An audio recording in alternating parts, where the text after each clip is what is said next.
Na hii pia ni mojawapo ya zile bugs zinazotokea WhatsApp kutokana na app ku-update. Niliandika hii gari,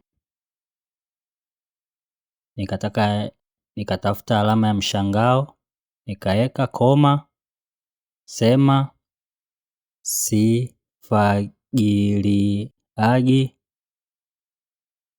magari.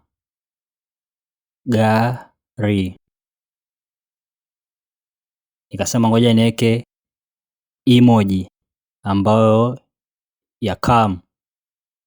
Nikataka kujaribu kukopi hiyo caption ili niweze kuposti katika social media zingine. Kila nitakapojaribu kukopi hiyo caption, ile emoji ya hiyo emoji yangu inakuwa inapotea kama hivyo unavyoona.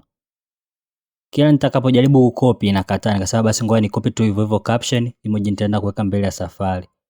Nikaweka ile emoji and then nikaiambia upload. Kiambia hivyo ile emoji kuja kuicheki huku kama niangalie kama imekaa ama haijakaa. Nikajaribu kucheki hapo status yangu nikaona imekaa. Kwa hiyo nikagundua kwamba hii ni mojawapo ya tatizo ama bugs.